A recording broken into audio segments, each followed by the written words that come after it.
Very good morning everyone. আজকে আমরা CDP নিয়ে আলোচনা করব এবং সিডিপির এই নোটটা 20 থেকে 21 পেজের মধ্যে করেছি। এই নোটটাতে সিডিপির যাবতীয় খুঁটিনাটি সমস্ত তথ্য ইনক্লুড করা হয়েছে। প্রায় 95% টু 100% কোশ্চেনে কিন্তু কমন আসার চান্স আছে এই পিডিএফটা থেকে। এই পিডিএফটা অবশ্যই আপনারা পড়ে যাবেন এবং এই ভিডিওটা অবশ্যই পরীক্ষার আগে একবার হলেও দেখে যাবেন। যাদের কাছে টাইম আছে তারা আরও 3-4 বার করে দেখবেন, যেহেতু এখানে অনেকগুলো থিওরি আছে এবং সিটেটের যে সিলেবাস সেই সিলেবাস অ্যাকর্ডিংলি আমি আগের দিন আপনাদের দেখিয়েছিলামই অনেকগুলো বই প্রিভিয়াস ইয়ার এবং আমার নোট থেকে এই নোটটা বানিয়েছি। সো প্রথমে শুরু করা যাক। প্রথম টপিক হচ্ছে জ্যা পিয়াজে। তো এখানে আমি যে পরীক্ষায় তো ইংলিশ এবং হিন্দি টার্মস থাকে, তো আমি সাধারণত যে টার্মসগুলো পরীক্ষায় আসে সেগুলোকে আমি ইংলিশেই লিখেছি এবং পাশে ছোট ছোট বাংলার মিনিং লিখে দিয়েছি। এরপরেও যদি কারোর ইংলিশ অসুবিধা হয় অবশ্যই গুগলের হেল্প নিয়ে নেবেন। দেখুন জ্যা পিয়াজে কি বলছে, যে ফার্স্ট হচ্ছে cognitive development is stage wise, মানে এই যে কিওয়ার্ডটা স্টেজ ওয়াইজ বা কগনিটিভ ডেভেলপমেন্ট, কোশ্চেনে কিন্তু এই ওয়ার্ডগুলোই হুবহু থাকে। তো কগনিটিভ ডেভেলপমেন্ট থিওরিটা কে দিয়েছেন? জ্যা পিয়াজে। আর তিনি কি বলেছেন যে এটা স্টেজ ওয়াইজ হয়, অর্থাৎ এই যে বিকাশটা কগনিটিভ মানে হচ্ছে মানসিক, এই বিকাশটা ধাপে ধাপে ঘটে। তাহলে ধাপে ধাপে কি করে ঘটছে, দেখুন 4টে ধাপের কথা এখানে বলা হয়েছে। Sensory motor stage, pre operational stage, concrete stage এবং হচ্ছে ফর্মাল স্টেজ। এই 4টে স্টেজ আমরা পরবর্তীতে আরও ডিটেলসে আলোচনা করেছি। সেকেন্ড পয়েন্ট বলছে চিলড্রেন আর অ্যাক্টিভ লার্নার্স। এই কথাটাকে ভালো করে মনে রাখবেন যে অ্যাক্টিভ লার্নার্স বলা হচ্ছে, মানে যে শিশুরা তারা কিন্তু অ্যাক্টিভ লার্নার মানে কি, নিজেরাই হচ্ছে অভিজ্ঞতার মাধ্যমে শিখে নিচ্ছে, কারোর উপর কিন্তু তারা নির্ভর করছে না বা কোনো মানে টিচার যেমন টিচারই বাচ্চাদেরকে সব শেখাচ্ছে সেরম কিন্তু নয়, তারাই কিন্তু নিজেরা ধীরে ধীরে শিখছে। অ্যাক্টিভ লার্নার্স এই ওয়ার্ডগুলো মেনলি আমি ফোকাস করেছি। এই ওয়ার্ডগুলো কিন্তু মনে রাখবেন যে কোন মনোবিদের সাথে এটা জড়িত। তারপরে হচ্ছে স্কিমা। স্কিমার ধারণা কে দিয়েছে? স্কিমার ধারণা কিন্তু জ্যা পিয়াজে দিয়েছে। স্কিমা মানে কি? স্কিমা হচ্ছে একটা মানসিক পরিকাঠামো, মেন্টাল স্ট্রাকচার। তাহলে কি, একটা নতুন জিনিস শেখার জন্য কনসেপ্ট বা আইডিয়া তৈরি করে স্কিমা। আমি যদি এখন বলি ব্ল্যাকবোর্ড, দেখুন আপনাদের মাথায় কিন্তু ব্ল্যাকবোর্ডের ছবি চলে এসছে। বা আমি যদি বলি এখন হচ্ছে যে সিংহ কিংবা হাতি, আপনারা বুঝতে পারছেন আমি সিংহ হাতি বলার সাথে সাথেই আপনাদের মাথায় কিন্তু তাদের ছবিগুলো ফুটে উঠছে। কেন ফুটে উঠছে? কারণ এই এদের সাথে আপনারা আগে থেকেই পরিচিত, তাহলে আপনাদের মাথাতে এর একটা মানসিক বা মেন্টাল একটা পরিকাঠামো, যেটা মানসিক স্ট্রাকচার মেন্টাল স্ট্রাকচার বা মানসিক পরিকাঠামো হচ্ছে তৈরি হয়ে আছে। এই পরিকাঠামোটাকেই স্কিমা বলা হচ্ছে। তাহলে কিন্তু আমি যদি বলি যে একটা আমরা সাধারণত জানি পদ্ম গোলাপি রঙের হয়। এবার আমি যদি বলি একটা কালো পদ্ম, তখন আপনাদের ডিজাইন করতে হবে মানে মানসিকভাবে যে কালো পদ্ম কীরকম হয়। এটা কিন্তু অতটা ইজি নয়। তাহলে এখান থেকেই আসছে অ্যাসিমিলেশন এবং অ্যাকোমোডেশন। এই দুটো জিনিস কি না, অ্যাসিমিলেশন যেটা, এটার জন্য মনে রাখবেন যে নতুন তথ্যে আগের স্কিমার সাথে মিলানো হচ্ছে অ্যাসিমিলেশন, আর অ্যাকোমোডেশন হচ্ছে নতুন তথ্যের জন্য স্কিমাকে পরিবর্তন করা। অ্যাসিমিলেশন মানে হচ্ছে অ্যাডিং, অ্যাসিমিলেশন যেটা সেটা হচ্ছে আগের সাথে মেলানো হবে এবং তাকে অ্যাড করা হবে। মানে যখন আমরা ছোট থাকি আমরা জানি যে কুকুরের 4টে পা আছে, এবার বিড়ালকেও যদি দেখি 4টে পা, তখন বাচ্চাদের মনে হয় যে আচ্ছা এটাও একটা বড় কুকুরের তো 4টে পা ছিল, এটা মনে একটা ছোট কুকুর, এরও 4টে পা আছে। এটাকে বলা হবে অ্যাসিমিলেশন, কারণ সে আগের স্কিমার সাথে সেটাকে মেলাচ্ছে। বা সে যদি একটা ছাগলও দেখে সে ভাববে যে আচ্ছা এটা একটা তার মানে হয়তো শিংবালা কুকুর, কারণ এরও তো 4টে পা আছে আর আমি কুকুরকে এইভাবেই চিনি, তাহলে এইটাও হয়তো কুকুর। এটাকে বলা হবে অ্যাসিমিলেশন। কিন্তু অ্যাকোমোডেশন মানে হচ্ছে অ্যাকোমোডেট করা, মানে চেঞ্জ করা। কোনো কিছুকে আগের সাথে মেলানো বা অ্যাড করা হচ্ছে অ্যাসিমিলেশন, এবং অ্যাকোমোডেশন মানে হচ্ছে যে পরিবর্তন বা হচ্ছে চেঞ্জ। মানে যখন তার বয়স আরও একটু বেশি হয়ে যাবে, এগুলো আমরা ওই সেন্সারি মোটর স্টেজ, যেগুলো এসপিসিএফ যে স্টেজটা পড়বো ওখানে আমরা এগুলো আরও বিস্তারিতভাবে জানবো। অ্যাকোমোডেশন মানে হচ্ছে স্কিমার পরিবর্তন হওয়া, যে আচ্ছা এটাকে কুকুর বলে যার 4টে পা থাকে এবং তার হচ্ছে কান থাকে, সে হচ্ছে এরকম ব্রাউন বা ইয়েলো কালারের হয়, কিন্তু তার থেকে যে ছোট হয় যার হচ্ছে লোম থাকে এবং মুখের চারপাশে এরকম গোফ টাইপের থাকে, এটা হচ্ছে বিড়াল বলা হয়। এই যে নতুন অ্যাডিশন হচ্ছে, চেঞ্জ হচ্ছে, এই চেঞ্জটাকে বলা হবে অ্যাকোমোডেশন। এখান থেকেও অনেক কোশ্চেন আসে। এখানে একটা উদাহরণ দেওয়া ছিল যে জেব্রা আর হচ্ছে হর্স, তার একটা স্কিমার উদাহরণ দেওয়া আছে। তারপর হচ্ছে লার্নিং ইজ কনস্ট্রাকটিভ। এই যে কনস্ট্রাকটিভ ওয়ার্ডটা কিন্তু পিয়াজের সাথেই হচ্ছে জড়িত। মানে কি? কনস্ট্রাকটিভ মানে হলো শিশু নিজে তার এক্সপিরিয়েন্স থেকে মিনিং তৈরি করে। মানে এই যে কনস্ট্রাকটিভ ওয়ার্ডটা কগনিটিভ ডেভেলপমেন্টের সাথে জড়িত, যে চাইল্ড অ্যাক্টিভলি বিল্ডস আন্ডারস্ট্যান্ডিং, মানে যে কোনো ছেলে মেয়েরা, শিক্ষার্থীরা বা শিশুরা নিজে থেকেই কিন্তু কি হচ্ছে কনস্ট্রাকটিভ, মানে রচনা করছে, কোনো একটা জিনিসকে কনস্ট্রাক্ট করছে বা বিল্ড করছে। তাহলে এই যে কনস্ট্রাকটিভ ওয়ার্ড বা constructivism, constructive thinking, schema, assimilation, এগুলো কিন্তু কার সাথে যুক্ত? জ্যাপ পিয়াজের সাথে যুক্ত। পরবর্তী পয়েন্ট হচ্ছে স্টেজেস আর ইউনিভার্সাল।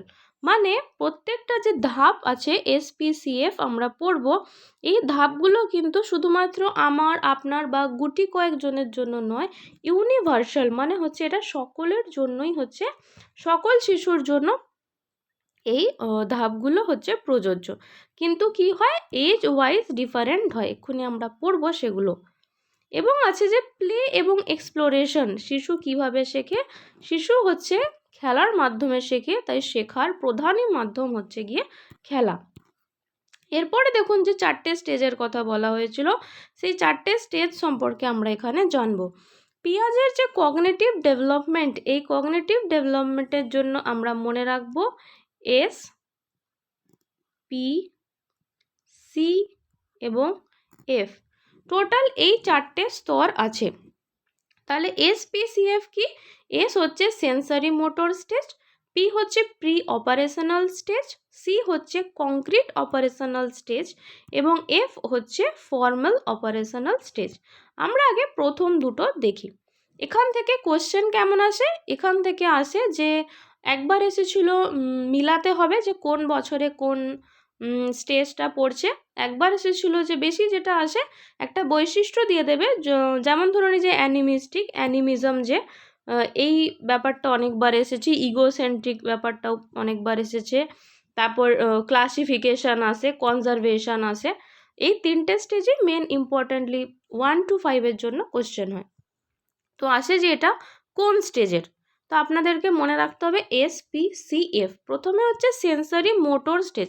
দেখুন মোটর আমরা পড়বো একটু পরে ডেভেলপমেন্টে, যে মোটর মানে হচ্ছে আমাদের যে হাত পা দিয়ে কাজ করা, মানে দৌড়ানো, রানিং, জাম্পিং, ইন্দ্রিয় যে নড়াচড়া, সেই মানে তার সাথে যে শব্দটা যুক্ত সেটা হচ্ছে মোটর। তাহলে সেন্সারি মোটর স্টেজ, তার বয়স কত? সেটা হচ্ছে শিশুর যখন 0 থেকে 2 বছর তখন হচ্ছে সেন্সারি মোটর স্টেজ। তারপরে হচ্ছে 2 থেকে 7 বছর তখন হচ্ছে প্রি অপারেশনাল স্টেজ, এবং তারপরে হচ্ছে 7 থেকে 11 বছর সেটা হচ্ছে কংক্রিট অপারেশনাল স্টেজ, এবং লাস্ট হচ্ছে 11 বছরের পর যে বয়সটা সেটা হচ্ছে ফর্মাল অপারেশনাল স্টেজ। তাহলে আপনারা কি করে মনে রাখতে পারেন? 2 7, আবার দেখুন 2 11 মানেও 2, মানে 1 + 1 যদি হয়, তো আপনারা এভাবে মনে রাখতে পারেন যে 272, মানে 0 থেকে 2, 2 থেকে 7 আর 7 থেকে 11, আর তারপরে হচ্ছে 11-এর থেকে আরও বেশি। তো এসপিসিএফ সম্পর্কে আমরা বয়সটা জেনে নিলাম।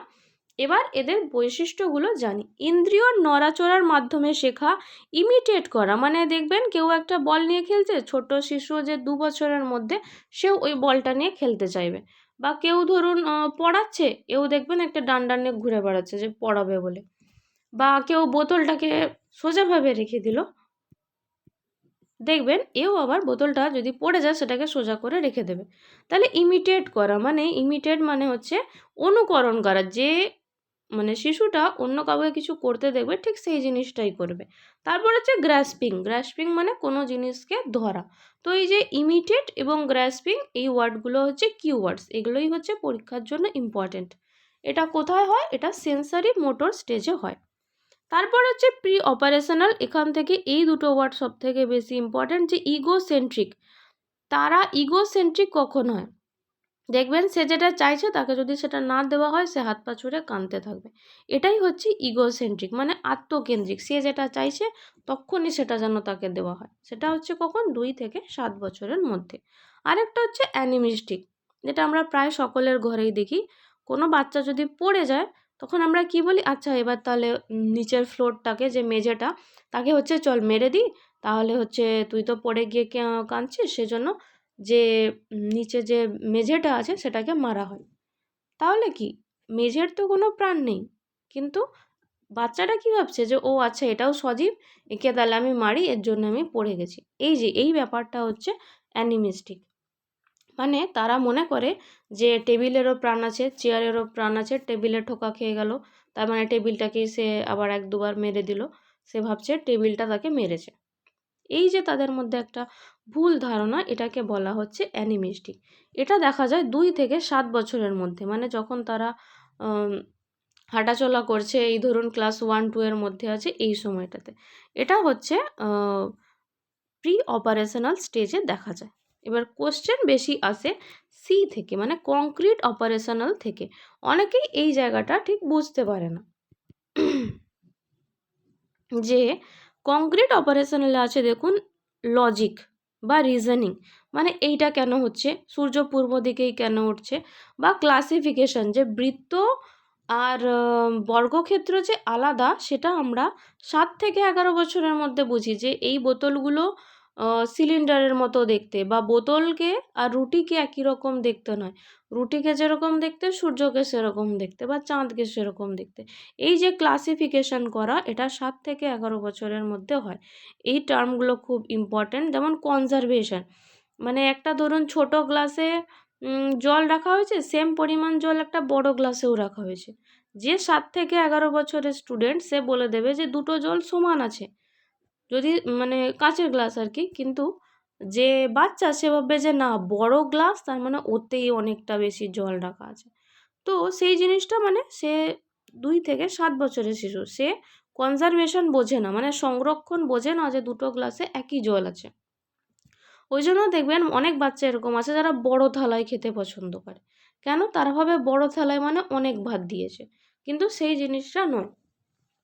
তাহলে আমরা এখানে জানবো যে ক্লাসিফিকেশন এবং কনজারভেশন, অ্যাসেন্ডিং ডিসেন্ডিং, মানে যেটা আমরা ম্যাথসে পড়ি ছোট থেকে বড়, বড় থেকে ছোট, এই সমস্ত জিনিস কখন আমরা জানি? কংক্রিট অপারেশনাল স্টেজে 7 থেকে 11 বছরে। এবং তারপরে হচ্ছে ফর্মাল অপারেশন, মানে এখানে হচ্ছে বড় বড়, যেরকম আমরা সম্পাদ্য উপপাদ্য করি, মানে অ্যাবস্ট্রাক্ট থিঙ্কিং বা হাইপোথেসিস, মানে যেগুলোতে ব্রেনটাকে একটু পরিপক্ক হতে হয়, সেই জিনিসটা আমরা কখন শিখি? 11, মানে বছর 11-র পরই, 11 বছরের পর। এই 5, 6, 7 এই টাইমটাতে 11 বছরের পর আর কি আমরা এই জিনিসগুলো শিখি। দেখবেন এই যে সিমেট্রি যেটা বলছিলাম, সমমিতি, এটাও কিন্তু আমরা 6-7এই শিখি। এই জিনিসগুলো হচ্ছে ফর্মাল অপারেশনাল স্টেজের বৈশিষ্ট্য। তাহলে এই 4টে যে স্টেজ, এটা আমাদেরকে খুব ভালো করে পড়তে হবে। এই যে ক্লাসিফিকেশন আর কনজারভেশন, এটা যখন আমরা ম্যাথের পেডাগোগি পড়ব, সেখানে ভ্যান হিলে বলে একজন সায়েন্টিস্ট আছে, ভ্যান হিলের থিওরি, সেখানেও আমরা এই ক্লাসিফিকেশন সম্পর্কে আরও মানে ভালো করে জানবো, যে ম্যাথের দিকটা কীরকম, কী করে ম্যাথের দিক দিয়ে চাইল্ডের মাইন্ডটা ডেভেলপ করে। তো এখন এখানে আমরা 4টে জিনিস দেখলাম: sensory motor stage, pre operational stage, concrete operational stage এবং ফর্মাল অপারেশনাল স্টেজ। তাদের বয়সগুলো ইম্পর্টেন্ট: 0 থেকে 2, 2 থেকে 7, 7 থেকে 11 এবং 11 থেকে সাধারণত 15, 16, 14, 15 এরকম বয়স অবধি ওই ম্যাচিংটা থাকে। আর আমরা কি জানলাম? যে কোন স্টেজের কী কী বৈশিষ্ট্য। তো এটা আমাদের খুবই ইম্পর্ট্যান্ট একটা পার্ট গেল। নেক্সট ইম্পর্ট্যান্ট পার্ট হচ্ছে লেভ ভাইগটস্কি। যেরকম আমরা পিয়াজেকে জানি, তিনি হচ্ছেন রচনাবাদী, কনস্ট্রাকটিভিজম। সেরকম আমরা লে ভাইগটস্কিকে জানি সমাজবাদী। তিনি সবসময় সমাজ থেকে শেখা, সমাজের সাথে মেলামেশা, একসাথে পড়াশুনো, এই সমস্ত কিছুর কথা বলেছেন। তিনি বলেছেন যে কি করে ব্রেন ডেভেলপ করে, সমাজের সাথে মেলামেশা করে। তো এই যে দেখুন, সোশিও কালচারাল থিওরি বলা হয়ে থাকে সবসময়। সোশ্যাল মানে সমাজের সাথে কিন্তু লে ভাইগটস্কিকে জুড়ে দেওয়া হয়। যখনই দেখবেন সমাজ কোনো অপশানে আসছে, মানে ভাববেন সেটা লে ভাইগটস্কির সাথে সম্পর্কযুক্ত। ইহার 3টি মেন ইম্পর্ট্যান্ট জিনিস হচ্ছে, যেমন SPCF পিঁয়াজের জন্য ইম্পর্ট্যান্ট, তেমনি সোশ্যাল স্পিচ, প্রাইভেট স্পিচ আর সাইলেন্ট স্পিচ, এই 3টাকে খুব ভালো করে এখানে আমাদেরকে বুঝতে হবে। সোশ্যাল স্পিচ মানে কি, যেটা আমি এখন কথা বলছি বা বন্ধুদের সাথে বলি, যে অন্যদের সাথে কথা বলা বা কমিউনিকেশন, স্কুলে যে বাচ্চারা কথা বলছে, এটা কিন্তু সোশ্যাল স্পিচ। বুঝতেই পারছেন, সোশ্যাল মানে অন্যদের সাথে, সমাজের সাথে আমরা কথা বলছি। এরপর হচ্ছে প্রাইভেট স্পিচ। প্রাইভেট স্পিচ হচ্ছে নিজের সঙ্গে কথা বলা।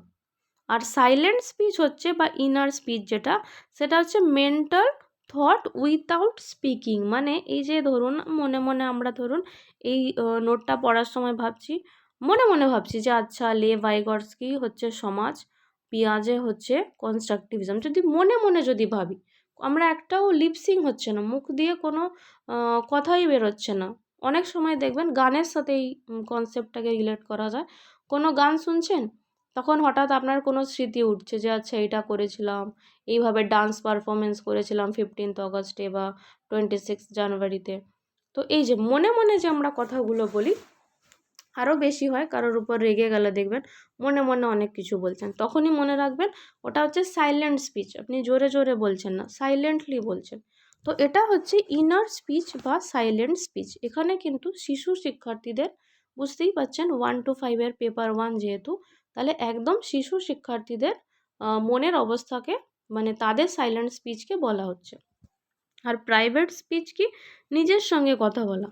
যেরকম দেখবেন অঙ্ক করতে করতে আমরা অনেকেই হাতে গুনি যে 2 যোগ 3, এ তো 3-এর পরে 4 5 হচ্ছে, 5 3-এ 15 হচ্ছে, অনেকে মুখে মুখে কিন্তু আমরা এটা বলি। বা পরীক্ষা হতে হতেও, মানে পরীক্ষা হওয়ার সময় আমরা বলি যে আচ্ছা 4-5 মিনিট আছে, এই অঙ্কগুলো করে নিই, এই সিডিপিটা দেখে নিই, এর উত্তরটা একবার মিলিয়ে নিই। এই যে আমরা নিজেরাই বলছি, কিন্তু জোরে কথাটা যখন বলছি, মানে নিজে যেন শুনতে পাচ্ছি, সেটা হচ্ছে প্রাইভেট স্পিচ। আমি নিজেকেই বলছি, কিন্তু সেই কথাটাতে আমার লিপসিং হচ্ছে, লিপ মুভমেন্ট হচ্ছে, আমি মনে মনে বলছি না, সেটা হচ্ছে প্রাইভেট স্পিচ। আর সাইলেন্ট মানে একদমই কোনো আওয়াজ বেরোচ্ছে না, আমি মনে মনে নিজের সাথে কথা বলেই যাচ্ছি। অনেক মেয়েরা দেখবেন, আমি বাচ্চাদেরকে দেখেছি আয়নার সামনে দাঁড়িয়ে কি কি সব ভাবছে, অনেক কিছুই হয়তো তাদের ভাবছে, তাদের মুখ দেখে বোঝা যাচ্ছে, সেটা কিন্তু সাইলেন্ট স্পিচ। এবার আমরা নেক্সট টপিকে যাই। আজকের ভিডিওটা অনেকই বড় হবে।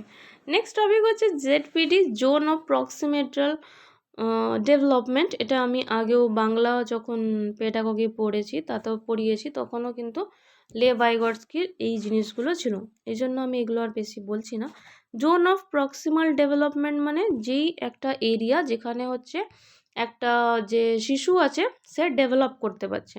মানে যে দেখুন, child can solve 2 digit additional alone, সে নিজেই 2 সংখ্যার যোগ করতে পারছে উইথ টিচার গাইডেন্স।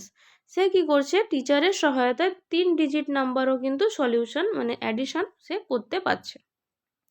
তাহলে এই যে 3 ডিজিটের অ্যাডিশন, এটা হচ্ছে জোন অফ প্রক্সিমাল ডেভেলপমেন্ট, মানে সে 2 থেকে 3 পর্যন্ত করতে পারছে, একটু শুধুমাত্র সাহায্যের প্রয়োজন হচ্ছে, এই জায়গাটাকে বলা হবে জোন অফ প্রক্সিমাল ডেভেলপমেন্ট, যেখানে কারোর সাহায্যতে সে একটা স্টেপ আরও এগিয়ে যাচ্ছে। তারপরে হচ্ছে MKO, মোর নলেজেবল আদার, মানে যে টিচার বা যে ব্যক্তি বা যিনি হেল্প করছেন তাকে বলা হচ্ছে MKO। অনেক সময় দেখবেন যখন আমরা ড্রয়িং শিখি, ঠিকভাবে গোল করতে পারি না বা স্ট্রেট লাইন আঁকতে পারি না, তখন teacher dot dot dot dot করে দেয় যে এবার এখান থেকে এটা যোগ করো, তাহলে স্ট্রেট লাইন হবে বা ঘর হবে। এই যে হেল্পটা যে টিচার করছেন তাকে বলা হবে MKO। আর ওই এরিয়াটাকে বলা হবে জোন অফ প্রক্সিমাল ডেভেলপমেন্ট। এবং হচ্ছে স্ক্যাফোল্ডিং কি, স্ক্যাফোল্ডিং হলো টিচার যে এরকম ডট ডট করে দিল যে এইভাবে এটাকে যোগ করলে এরকম একটা ঘর হবে। তাহলে এই যে ডট ডট জিনিসটা, যেটাকে যোগ করলে একটা স্ট্রেট লাইন হবে, এটা এই যে হেল্পটা, একে বলা হবে স্ক্যাফোল্ডিং। একটা টেম্পোরারি সাপোর্ট বা guidance to help the child learn new skill step by step. আরও একটা নতুন স্টেপে এগোনো, মানে একটা শিশু শিক্ষার্থীকে আপনি যখন এগিয়ে দিচ্ছেন কিছু শেখার জন্য, সেই যে হেল্পটা, তাকে বলা হচ্ছে স্ক্যাফোল্ডিং। এরপরে আসছে কোহলবার্গ। কোহলবার্গ কি? তাহলে আমরা সমাজ হিসাবে বা সমাজবাদী হিসেবে কাকে পেলাম? আমরা সমাজবাদী হিসেবে পেলাম লেভ ভাইগটস্কিকে, এবং আমরা পিয়াজেকে পেলাম কনস্ট্রাকটিভিস্ট বা রচনাবাদী হিসেবে। এবার আমরা পাবো নৈতিকতার দিক থেকে মোরাল ডেভেলপমেন্ট থিওরি, মানে হচ্ছে নৈতিকতার দিক থেকে আমরা কাকে পারছি? নৈতিক বিকাশ, যে মোরাল ডেভেলপমেন্ট, এইখানে আমরা দেখতে পাচ্ছি কোহলবার্গকে। কোহলবার্গের এখানে খুবই ইম্পর্ট্যান্ট একটা কোশ্চেন হচ্ছে তার লেভেল কটা আছে এবং তার স্টেজ কটা আছে। তো আমরা দেখব, এটা আমরা ইংলিশেই মনে রাখবো যে লেভেল হচ্ছে 3টে আছে। দেখুন এই যে লেভেল 1 লেখা আছে, এক একটা লেভেলের আন্ডারে 2টো করে স্টেজ আছে। তাহলে 3টে লেভেল আছে, আমি এখানে লিখে দিচ্ছি, লেভেল যেটা সেটা আছে কিন্তু 3টে, আর প্রতিটি লেভেলের আন্ডারে হচ্ছে 2টো করে স্টেজ আছে। তাহলে দেখুন প্রথমে আমরা আসছি লেভেল 1-এ, প্রি কনভেনশনাল লেভেল। এখানে কি বলা হচ্ছে, আগে আমাদের জানতে হবে যে কোশ্চেন কীরকম আসে। এখানে যে বয়স লেখা আছে, বয়সটা ইম্পর্ট্যান্ট, কটা লেভেল আছে সেটা আসে, কটা স্টেজ আছে সেটা আসে, আর আসে কি আপনাকে একটা লাইন দিয়ে দেবে যে একটা পুলিশের রুল কেউ ভেঙে দিল, বা কেউ হচ্ছে পুরস্কার পাওয়ার লোভে একটা অঙ্ক করে দিল, এটা কোন লেভেলে পড়ছে। স্টেজ দিয়ে খুব একটা প্রশ্ন কিন্তু আসে না, শুধু প্রশ্ন আসে যে কটা স্টেজ আছে। তো প্রথম প্রশ্ন হচ্ছে কটা লেভেল আছে? 3টে লেভেল আছে। কটা স্টেজ আছে? 6টা স্টেজ আছে। এরপর আমরা পরপর বুঝে নেব। প্রথম লেভেলে কি হচ্ছে, সাধারণত 4 থেকে 10 বছর বয়সী শিশু শিক্ষার্থীদের জন্য। স্টেজ 1-এ বলা হচ্ছে ওবিডিয়েন্স অ্যান্ড পানিশমেন্ট। এই নামগুলোই কিন্তু হুবহু মনে রাখতে হবে। ওবিডিয়েন্স অ্যান্ড পানিশমেন্ট মানে হচ্ছে নিয়ম যদি তুমি না মানো তাহলে তোমাকে শাস্তি পেতে হবে। যেরকম আমি মিষ্টি খাবো না, না হলে কিন্তু মা আমাকে বকবে। তার মানে কি, সে জানে ওবিডিয়েন্স অ্যান্ড পানিশমেন্ট, যদি আমি কথা না শুনি তাহলে আমি পিটান খাবো। তাহলে এই যে শাস্তি আর হচ্ছে নিয়ম মানা বা না মানা, এই যে ব্যাপারটা, এটা আছে স্টেজ 1-এ। তারপরে হচ্ছে স্টেজ 2। এখানে বলা হচ্ছে ইন্ডিভিজুয়ালিজম অ্যান্ড এক্সচেঞ্জ, মানে সেলফ ইন্টারেস্ট, মানে আমার যদি মনে হয় আমার অঙ্ক করব তাহলে আমি অঙ্ক করব, না হলে আমি অঙ্ক করব না। এটা হচ্ছে স্টেজ 2। এটাও কিন্তু 4 থেকে 7 বছর প্রি যে লেভেলটা, সেই প্রি কনভেনশনাল লেভেলের মধ্যেই কিন্তু স্টেজ 1 এবং স্টেজ 2। স্টেজ 1 হচ্ছে ওবিডিয়েন্স অ্যান্ড পানিশমেন্ট, আর স্টেজ 2 হচ্ছে সেলফ ইন্টারেস্ট বা ইন্ডিভিজুয়ালিজম, মানে আমার যদি মনে হয় তাহলেই আমি করব, আর না হলে আমি অঙ্ক করব না। তারপরে হচ্ছে এখানে একটা উদাহরণ আছে, দেখুন আমি খেলনা শেয়ার করব যদি বন্ধু আমাকে চকলেট দেয়, মানে কি নিজের স্বার্থটা সে বুঝছে। তারপরে হচ্ছে কনভেনশনাল লেভেল, মানে হচ্ছে 10 থেকে 15 বছর যখন। এখানে কি বলা হচ্ছে, এখানে আরও 2টো স্টেজ হবে, মানে স্টেজ 3 এবং স্টেজ 4। এখানে স্টেজ 3 হচ্ছে, এখানে গুড গার্ল গুড বয় বা গুড বয় নাইস গার্ল, এটা হচ্ছে স্টেজ 3 এর নাম।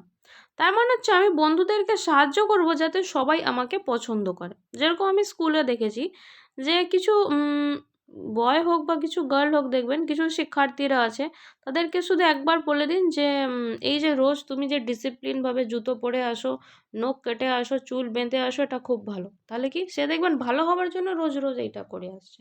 বা অনেককে বলা হয় যে এই যে তোমরা যে বোর্ডের পাশে ডেট, ডে, প্রেজেন্ট স্টুডেন্ট লিখে রেখেছো, খুব ভালো কাজ করেছো, দেখবেন সেই বোর্ডে কিন্তু রোজ লেখা হচ্ছে। তাহলে যখন কেউ ভাবে যে লোক আমাকে ভালো বলছে তাহলে আমি এই কাজটা করব, সেটা হচ্ছে কি স্টেজ 3, কিন্তু লেভেল হচ্ছে 2 নাম্বার কনভেনশনাল লেভেল, তার স্টেজ 3 হচ্ছে এটা। তারপরে হচ্ছে স্টেজ 4। স্টেজ 4-এ কি বলা হচ্ছে, স্টেজ 4-এ বলা হচ্ছে মেনটেন সোশ্যাল অর্ডার আর হচ্ছে ল অ্যান্ড অর্ডার। মানে কি সামাজিক আইন যেটা সেটাকে রক্ষা করার কথা বলা হয়েছে। যেমন সিগন্যাল লাল আছে, তাহলে কি হচ্ছে, আমি থামবো, কারণ এটা হচ্ছে আইন। অনেকে দেখবেন রেলের গেট পড়ে আছে, তাও তারা কিন্তু নিচে দিয়ে গলে চলে যায়, অনেক জায়গায় আমি দেখেছি।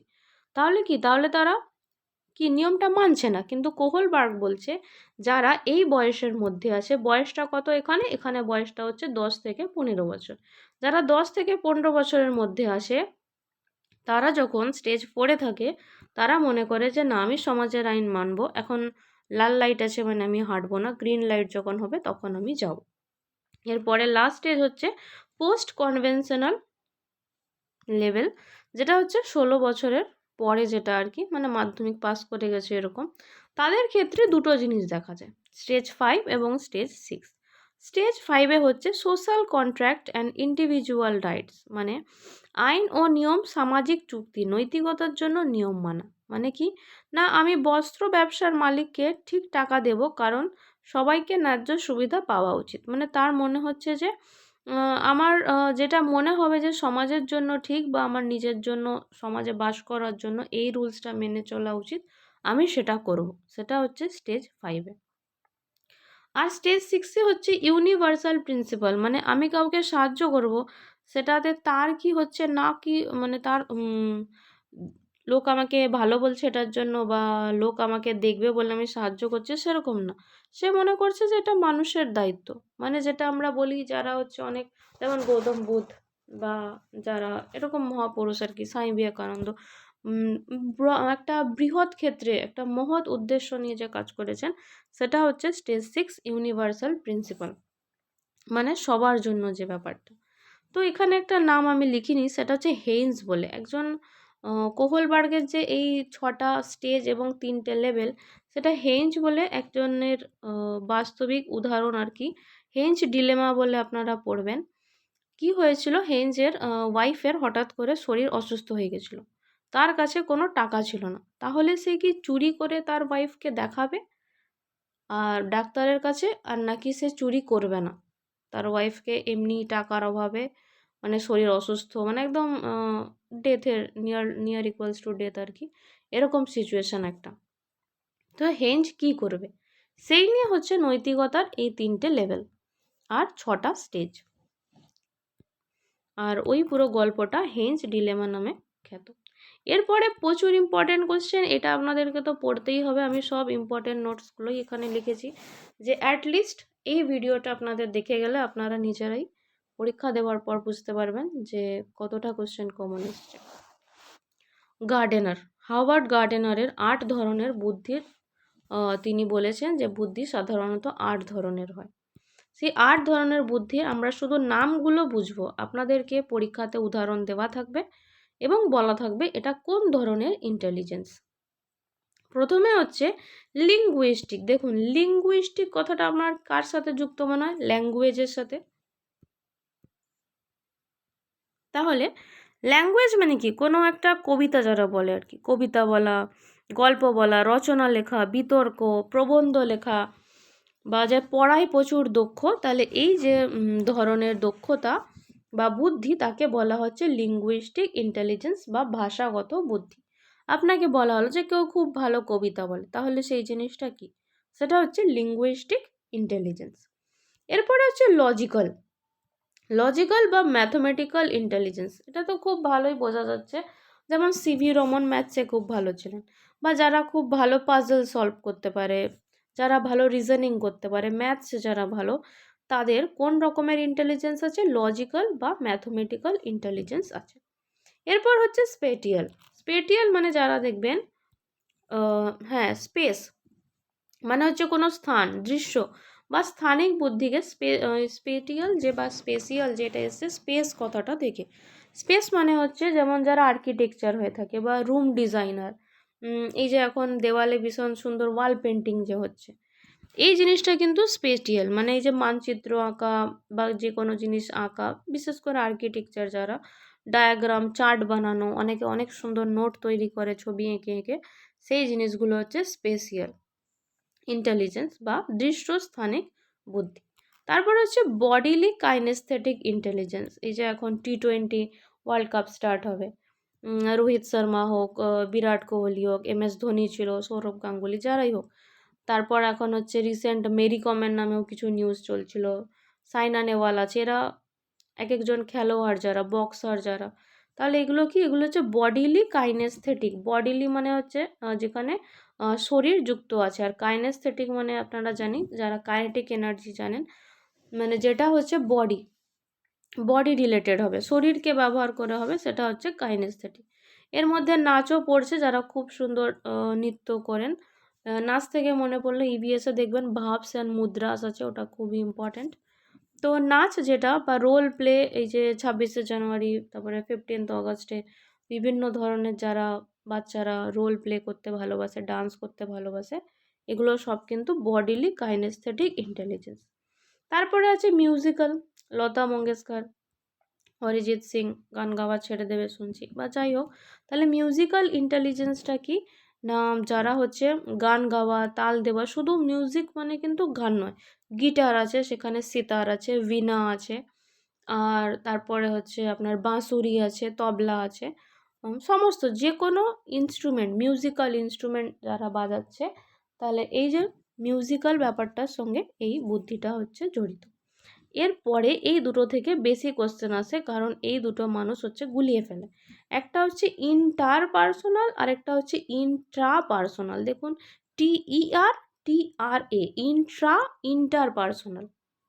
তাহলে সবসময় আপনারা ম্যাচিং করতে শিখুন, যে ইন্টার দিয়ে আপনি আর কোন কথা শুনেছেন। ইন্টার পার্সোনাল যেটা, আপনি ইন্টারন্যাশনাল ওয়ার্ডটা শুনেছেন, আমি এইভাবেই মনে রেখেছিলাম যে ইন্টার পার্সোনাল মানে ইন্টারন্যাশনাল, আর ইন্টারন্যাশনাল মানে আমরা কি জানি, পুরো একদম ওয়ার্ল্ড জুড়ে যে বিখ্যাত, সেরকম। ইন্টার পার্সোনাল মানে হচ্ছে যে সবাইকে বুঝেছিল, লাইক অলওয়েজ গৌতম বুদ্ধ এবং স্বামী বিবেকানন্দ, আমি এই দুজনেরই উদাহরণ দিয়ে থাকি, যারা অন্যদের অনুভূতি বুঝে। সবসময় মনে রাখবেন, international, inter personal. International flight আমরা জানি, বা ইন্টারন্যাশনাল এয়ারপোর্ট আমরা শুনেছি, ইন্টারন্যাশনাল মানে হচ্ছে পুরো পৃথিবীব্যাপী, সেই রকম। তাহলে ইন্টার পার্সোনাল মানে হচ্ছে যারা পুরো পৃথিবীর সমস্ত মানুষকে বোঝাতে সক্ষম হয়েছে এবং তাদের দুঃখ, কষ্ট, সুখ সব কিছু বুঝেছে।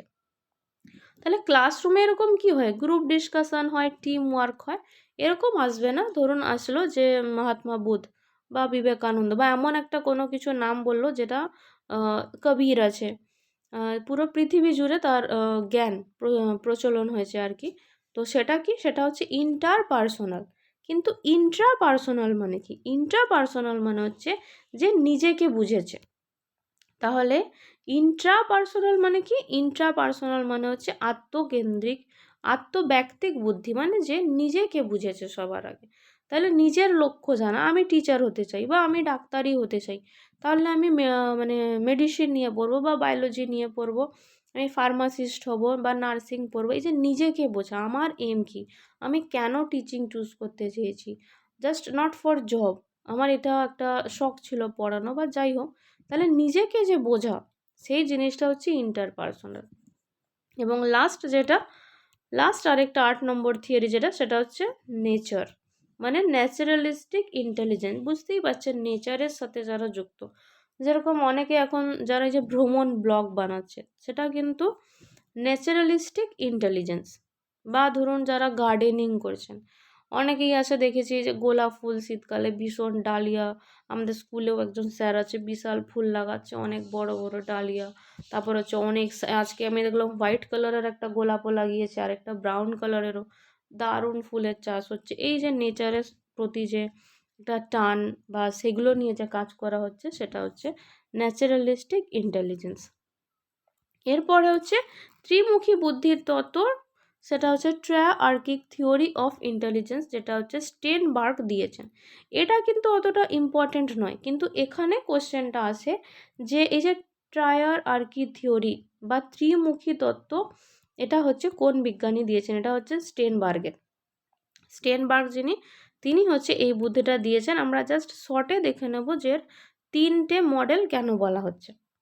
একটা হচ্ছে অ্যানালাইটিক্যাল, মানে হচ্ছে বিশ্লেষণমূলক। বিশ্লেষণ মানে কি, চিন্তা করা, বিভিন্ন বিশ্লেষণ করা, এইরকম। অনেকে দেখবেন খবরে হয় না, নিউজে আমি দেখেছি ৩-৪ জন মিলে একটা টপিকে চিৎকার করেই যাচ্ছে। সেটা হচ্ছে বিশ্লেষণমূলক। আমি কাউকে ছোট করতে চাইছি না, জাস্ট বাস্তবে যে উদাহরণগুলো দেখেছি সেটা নিয়ে কথা বলছি। নেক্সট হচ্ছে ক্রিয়েটিভ ইন্টেলিজেন্স, মানে হচ্ছে যে নোট তৈরি করা, বিভিন্ন যারা গল্প লেখে, কবিতা নিজে থেকে বানায়, যারা কন্টেন্টও ক্রিয়েট করছে, এটা কিন্তু ক্রিয়েটিভ ইন্টেলিজেন্স। তারপরে হচ্ছে প্র্যাকটিক্যাল ইন্টেলিজেন্স। প্র্যাকটিক্যাল মানে বাস্তব জীবনের সমস্যাকে সামলানো। আপনাকে বাজার করতে দিয়েছে, আপনি শহরে বাজার করেন আলাদা রকম, গ্রামে দেখবেন বাজার করেন আলাদা রকম, ধানের হিসাব অনেক জায়গায় আলাদা আলাদা রকমের হয়, বা মানুষের সাথে মানিয়ে চলে, এটা তো সব থেকে বড় প্র্যাকটিক্যাল ইন্টেলিজেন্স। তাহলে এই যে 3 ধরনের ইন্টেলিজেন্স, এটা কে দিয়েছিল? স্টেনবার্গ দিয়েছিল। তারপরে আসছে এইটা আছে যে গ্রুপ ফ্যাক্টর থিওরি কার? গ্রুপ ফ্যাক্টর থিওরি হচ্ছে লুইস থার্স্টনের। লুইস থার্স্টন কি বলেছেন? তার আমি প্রত্যেকটা জিনিস পড়ে নেব, এবং এটাও আমরা শর্টে পড়ব, এটাও বেশি ইম্পর্টেন্ট নয়। যে ভার্বাল মানে কি বুঝি? ভার্বাল কম্প্রিহেনশন, আমরা জানি ইংলিশে কম্প্রিহেনশন হয়, বাংলাতে কম্প্রিহেনশন হয়, মানে কি যে প্যারাগ্রাফটা দেওয়া থাকে সেটা পড়ে তার অর্থটাকে বোঝাই হচ্ছে কম্প্রিহেনশন। তারপরে হচ্ছে ওয়ার্ড ফ্লুয়েন্সি, মানে এই যে আমি এত তাড়াতাড়ি বলে দিচ্ছি বাংলা ইংলিশ সব মিশিয়ে, সেটা ওয়ার্ড ফ্লুয়েন্সি নয়। দ্রুত শব্দ ব্যবহার করবে কিন্তু একদম স্পষ্ট উচ্চারণ হবে, সেটাকে বলা হবে ওয়ার্ড ফ্লুয়েন্সি। অনেক বাচ্চাই আছে যারা খুব সুন্দরভাবে কবিতা বলে, সেটা কিন্তু ওয়ার্ড ফ্লুয়েন্সি। তারপর হচ্ছে নাম্বার এবিলিটি। নাম্বার মানে বুঝতেই পারছেন, ম্যাথস আসছে আমাদের নাম্বার থেকে, স্ট্যাটিস্টিক্স আসছে, তাহলে যোগ বিয়োগ গুণ ভাগ এগুলো হচ্ছে নাম্বার। স্পেটিয়াল মানে আমরা এক্ষুনি পড়লাম, যারা ম্যাপ, আর্কিটেকচার বা হচ্ছে সুন্দর ওয়াল পেন্টিং করে। তারপর হচ্ছে মেমোরি। মেমোরি মানে ওই কবিতা আসছে বা গান আসছে যেটা মুখস্থ করে রাখছে, সেটা হচ্ছে মেমোরি। তারপর হচ্ছে পারসেপচুয়াল স্পিড। পারসেপচুয়াল মানে একটার থেকে আরেকটাকে, অনেকে দেখবেন এই যে সিডিপি হোক বা যে কোনো পরীক্ষাতে এমসিকিউতে 4টা অপশনের মধ্যে 2টো অপশনকে খুব তাড়াতাড়ি বলে দিতে পারে যে এই দুটো হবে না। এই যে এমসিকিউর ভুলটাকে আলাদা করে দিচ্ছে, এটাকে বলা হবে কিন্তু পারসেপচুয়াল স্পিড। তারপরে রিজনিং। রিজনিং আপনারা জানেনই, রিজনিং কি? বিভিন্ন পাজলের সমাধান, সেটা হচ্ছে রিজনিং। তারপরে আছে রেনজুলি। রেনজুলি কি দিয়েছিল? 3 রিং মডেল। আপনাদের মনে হতেই পারে যে এরকম নাম আপনারা 2-3 বার পড়বেন, পরীক্ষার আগে তো জাস্ট রিভিশন দিতেই হবে, তো 2-3 বার জাস্ট এই নামগুলো পড়ে রাখবেন যে এর এই থিওরি, বেশি কিছু না। ইম্পর্টেন্ট গার্ডেনার, আর ওপাশে হচ্ছে কোহলবার্গ, লে ভাইগটস্কি, আর হচ্ছে জ্যাপি আছে। বাকি যারা আছে, হাওয়ার্ড গার্ডেনার তো আসবেই, ওর 8টার মধ্যে 1-2টো কোশ্চেন থাকবেই। আর এদের হচ্ছে কি মাঝে মাঝে আসে যে 3 রিং মডেল কে দিয়েছিল? রেনজুলি দিয়েছিল। তারপরে হচ্ছে স্টেনবার্গের যে থিওরি আছে এইরকম। তো 3 রিং মডেল কার জন্য? হচ্ছে প্রতিভাবান যে স্টুডেন্ট আর কি, তার জন্য 3 রিং মডেল তিনি দিয়েছিলেন। 3 রিং মডেলে তিনি বলেছেন যে 3টি গুণ যদি একসাথে থাকে তাহলে সে হবে গিফটেড চাইল্ড বা প্রতিভাবান একজন স্টুডেন্ট। সেই 3টে গুণ কি?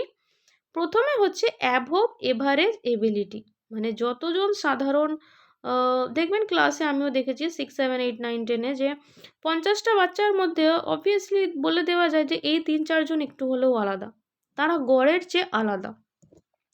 তারপর হচ্ছে ক্রিয়েটিভিটি। দেখবেন সমস্ত প্রজেক্ট, পিডিএফ বা রেজিস্টারে যখন নাম লেখা হচ্ছে, সুন্দর করে রেজিস্টারকে কভার করে দিচ্ছে, তাহলে কি ক্রিয়েটিভিটি। এবং থার্ড হচ্ছে টাস্ক কমিটমেন্ট। আপনি বললেন কালকে এটা হোম টাস্ক করে আনতে, তারা করে আনলো, কিন্তু 50টা ছেলের মধ্যে এমন কোনো স্কুল নেই যে 50 জনই করে আনে। করে আনে 20-30 জনই, হার্ডলি হয়তো 40 জন যদি প্রচুর মারাপিটা করা হয়। তাহলে সে হবে গিফটেড চিলড্রেন যার মধ্যে এই 3টে গুণই থাকবে। একটা প্রথম গুণ হচ্ছে যে সে গড় পড়তা যে স্টুডেন্টগুলো তাদের থেকে আলাদা হবে, সে ক্রিয়েটিভ হবে, এবং সে কমিটমেন্ট বা টাস্ক কমিটমেন্ট দেবে, মানে এটা বলেছে মানে সে হচ্ছে করে আসবে। তাহলে গিফটেড চিলড্রেন সম্পর্কে এখানে লেখা আছে যে এমন শিশু যারা সাধারণ শিশুর তুলনায় বেশি দক্ষতা, সৃজনশীলতা ও বুদ্ধিমত্তা ও প্রতিভা দেখায়। এবার আসছে আইকিউ। আইকিউ মানে কি? উচ্চ বা দ্রুত শেখার ক্ষমতা। উচ্চ মানে হাই প্রবলেম সলভিং স্কিল, যেটা তারা দেখবেন সহজেই যে কোনো জিনিসকে ক্যাচিং করে নিতে পারে। শুধু তাই নয়, তারা ইমোশনাল সেন্সিটিভও হয়ে থাকে। এরপর আসছে কি? Common learning disease. ডিজিজ থেকে তো একটা কোশ্চেন আসেই, সেটা ল্যাঙ্গুয়েজেও আসবে, সেটা ম্যাথসেও আসবে, আর সেটা সিডিপিতেও আসবে। যেমন অনেক আগে ডিসলেক্সিয়া, ডিসগ্রাফিয়া বা ডিসক্যালকুলিয়া এগুলো দিত, কিন্তু এখন এগুলো সব ল্যাঙ্গুয়েজ আর ম্যাথে দিচ্ছে। যেমন ডিসলেক্সিয়া, এটা আমি বাংলাতে পড়িয়েছি, যে বি কে ডি পড়ে, পি কে কিউ পড়ে, ডাব্লু কে এম পড়ে, বা অনেকে প ফ ব ভ বলতে জানে কিন্তু কোনটা যে প কোনটা ফ সেটা চিনতে পারে না। এই জিনিসটা হচ্ছে ডিসলেক্সিয়া। এরপরে হচ্ছে ডিসগ্রাফিয়া। আমি আগেও বলেছি যে গ্রাফ মানে হচ্ছে লেখা, তো ডিসগ্রাফিয়া হচ্ছে রাইটিং ডিসএবিলিটি, যাদের লিখতে সমস্যা হয়।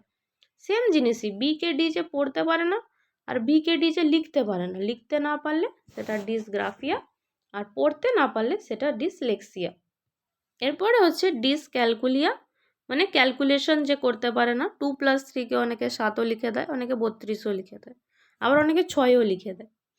তারপর হচ্ছে ডিসপ্রাক্সিয়া, এখান থেকে আপনাদের বুঝতে হবে, কারণ কি ডিসক্যালকুলিয়া পর্যন্ত এগুলো ম্যাথ, ইংলিশ, বেঙ্গলি এইসবে চলে আসে, কিন্তু এর পরেরগুলো হচ্ছে সিডিপিতে আসে, মানে রিসেন্ট কিছু টাইমে। ডিসপ্রাক্সিয়া মানে কি?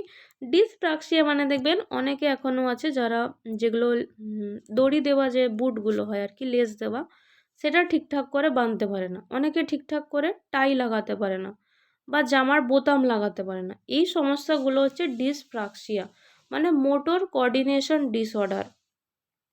কিভাবে যে এটা করতে হবে সেটা তারা পারে না। তারপর হচ্ছে এডিএইচডি। এডিএইচডি একবার এসেছিল। এডিএইচডি হচ্ছে অ্যাটেনশন ডেফিসিয়েট হাইপার অ্যাক্টিভ ডিসঅর্ডার। মানে কি, মানে ধরুন আপনি বলছেন যে এটা লেখো, সে লিখছে না, চুপচাপ বসে আছে, মানে সে টিচারের কথা শুনছে না। এরকম অনেক স্টুডেন্ট কিন্তু ক্লাসরুমে থাকে। আমাদের স্কুলে 6-এ আছে এরকম 2-3 জন। বললেও তারা লিখবে না, কিছুই লিখছে না, কিছুই শুনছে না। তারা কি ভাবছে তারা নিজেরাও জানে না। এরা হচ্ছে এডিএইচডি। এরপরে আসছে অটিজম বা ASD, autism spectrum disorder. Autism কি? এখানে দেখুন লেখা আছে social communication and child peer interaction avoid করে। কিছু ছেলে মেয়ে আছে দেখবেন যারা একা একা থাকে, কারোর সাথেই কথা বলে না, একদম চুপচাপ থাকে, সমাজের লোকের সাথেও মিলেমিশতে চায় না। এরা হচ্ছে অটিজম। অটিজম মানে একা একা থাকতে চায়। তারপর হচ্ছে সেরিব্রাল পালসি। এটা তো জানি না, যে ব্রেন ড্যামেজ হয়ে গেলে, যেটা স্টিফেন হকিন্সের ছিল। ব্রেন ড্যামেজ হয়ে গেলে যে ঠিকভাবে হাঁটতে পারে না, ঠিকভাবে দাঁড়াতে পারে না। স্টিফেন হকিন্সকে দেখিয়েছেন, তার মাথাটা সবসময় একদিকে হেলে থাকতো। তো এই জিনিসটাকে বলা হয় সেরিব্রাল। এই যে সেরিব্রাল দেখবেন, যারা ব্রেন পড়েছেন, ব্রেনের যে অংশ একটা হলো সেরিব্রাল। সেরিব্রাল পালসি হচ্ছে ব্রেনজনিত আঘাতের জন্য তারা যে নর্মাল দৈনন্দিন জীবনের কাজগুলো সঠিকভাবে করতে পারে না, সেটা হচ্ছে সেরিব্রাল পালসি। তারপর হচ্ছে অ্যাফেসিয়া বা অ্যালেক্সিয়া। আমরা গুগল অ্যালেক্স পড়ি না, অ্যালেক্সা, সেটাই হচ্ছে অ্যালেক্সিয়া, মানে হচ্ছে ল্যাঙ্গুয়েজ ডিসঅর্ডার। গুগল অ্যালেক্সার কাজ কি? যে আপনি যেটা বলবেন সে সেই কাজটা করে দেবে। সেই রকমই অ্যালেক্সিয়া বা অ্যাফেসিয়া হচ্ছে যে আমি একটা বাচ্চাকে একটা কথা বললাম, সে ল্যাঙ্গুয়েজটা ঠিকঠাক করে বলতে পারছে না। মানে কোনো একটা বাংলার কালচারের লোককে এটা তামিল কালচারে পাঠিয়ে দিন, সে তামিলটা ঠিকঠাক করে বলতে পারবে না। কিন্তু এইটা ল্যাঙ্গুয়েজ ডিসঅর্ডার নয়, এটা তো জাস্ট অন্য ল্যাঙ্গুয়েজে তাকে পাঠানো হলো। কিন্তু যদি কোনো বাচ্চার এরকম হয়, সে যে ল্যাঙ্গুয়েজে পড়ছে, মানে একটা বাঙালি বাচ্চাই ধরুন, বাঙালি এনভায়রনমেন্টে যদি ঠিকঠাকভাবে বলতে না পারে, অনেকগুলো ওয়ার্ড জাম্বেল হয়ে যাচ্ছে একসাথে, ঠিকঠাক করে বলতে পারছে না, সেটা হচ্ছে অ্যাফেসিয়া বা অ্যালেক্সিয়া। তারপর হচ্ছে অ্যাপ্রেক্সিয়া। এটা মানে হচ্ছে ভলেন্টারি মুভমেন্ট প্রবলেম, মানে চাইল্ড মানে ঠিকঠাক বুঝতে পারে না বা হাত পা মুভ করতে পারে না। দেখবেন এটা বোঝা যায় যখন প্রেয়ার স্টার্ট হয় স্কুলে, আমরা যখন সাবধান বিশ্রাম করি, অনেকের কিন্তু এই জিনিসটা আছে, অনেকে হাত পা ঠিকভাবে মুভ করতে পারে না, এটাকে বলা হয় অ্যাপ্রেক্সিয়া। তারপরে আছে নেফেসিয়া। এটা হচ্ছে মানে বস্তুকে চিনতে পারে না, পরিচিত বস্তুকে, যে এটার নামটা ঠিক মনে পড়ছে না, চিনি বাট নামটা মনে পড়ছে না। এটা যখন বাচ্চা অবস্থায় হয়ে থাকে সেটাকে বলা হচ্ছে নেফেসিয়া। এরপরে আসছে গ্রোথ এবং ডেভেলপমেন্ট। গ্রোথ মানে হচ্ছে শারীরিক বৃদ্ধি, আর ডেভেলপমেন্ট মানে হচ্ছে বিকাশ। বিকাশ মানে যেটাকে কোয়ান্টিটি দিয়ে মাপা যায় না, যে এর 5টা নৈতিক বিকাশ হয়েছে না 10টা নৈতিক বিকাশ হয়েছে। এটা হচ্ছে গুণগত দিক।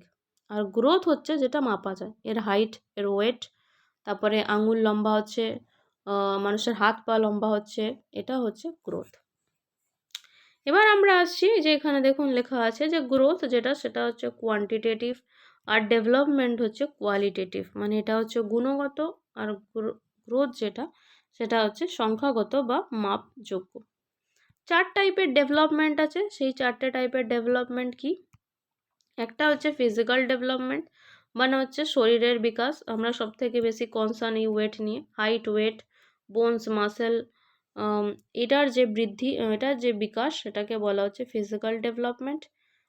যেমন ক্লাস 1 স্টুডেন্টের হাইট কতটা হবে, বা ক্লাস 2 এর যেটা হবে। এরপর হচ্ছে কগনিটিভ। আবার দেখুন এই যে কগনিটিভ ওয়ার্ডটা কার সাথে যুক্ত আমরা জানি, জ্যাক পিয়াজে। কগনিটিভ মানে হচ্ছে মানসিক বিকাশ, সে কতটা অঙ্ক করতে পারছে, সেটা কিন্তু তার মানসিক বিকাশ। বা যে ডিসিশন নিতে পারছে যে কি করবে না করবে, রাত্রে সে ফোন দেখবে না পড়বে না ঘুমাবে, এগুলো কিন্তু কগনিটিভ ডেভেলপমেন্ট। এখানে দেখুন আমি আবার এসপিসিএফটা লিখেছি, এটা খুবই ইম্পর্ট্যান্ট, এটা মনে রাখতে হবে যে জ্যাপিয়াজে এই জিনিসটা দিয়েছিল এসপিসিএফ ব্যাপারটা। তারপরে হচ্ছে ইমোশনাল ডেভেলপমেন্ট, যেটা এখন 10-11 বাচ্চাদের হয় না। স্যার বকে দিলে তারা একদম মানে স্যারকে কীভাবে কে জানে। ইমোশনাল ডেভেলপমেন্ট, যেখানে হচ্ছে কি ইমোশনাল মানে এই নয় যে আজকে রেজাল্ট খারাপ হয়ে গেল মানে আমি মন ভেঙে বসে থাকবো, আমাকে আবার পড়তে হবে, এই জিনিসটা হচ্ছে ইমোশনালি স্ট্রং যারা। অনেকে দেখবেন, একজনকে আমি দেখেছিলাম আমার ক্লাসেই, সে হঠাৎ করে 3rd রোল নাম্বার ছিল, সে তারপরে তার 6 রোল নাম্বার হলো, তারপরে তার রোল নাম্বার 16 হয়ে গেল, দিয়ে 32 হয়ে গেল। তার মানে সে ইমোশনালি স্ট্রং ছিল না, সে যে আস্তে আস্তে পিছিয়ে যাচ্ছে এটা তাকে আরও পিছনের দিকে নিয়ে গেছিলো। তার মানে কি তার ইমোশনাল ডেভেলপমেন্ট হয়নি। এবং লাস্ট অ্যান্ড সবচেয়ে ইম্পর্ট্যান্ট হচ্ছে সোশ্যাল ডেভেলপমেন্ট, টিম ওয়ার্ক, তারপরে হচ্ছে যে সমাজের সাথে মিলেমিশা হয়, যে গ্রুপ অ্যাক্টিভিটি যেগুলো হয় স্কুলে, এগুলো হচ্ছে সোশ্যাল ডেভেলপমেন্ট। তো আজকে অনেকটা টাইম হয়ে গেছে, জাস্ট 8 মতো পেজ চলছে এখন, তো এখনও 20-21টা মতো পেজ আর কি। তাহলে বাকি নোটটা আমি নেক্সট ভিডিওতে দিচ্ছি, আজকের জন্য এতটাই।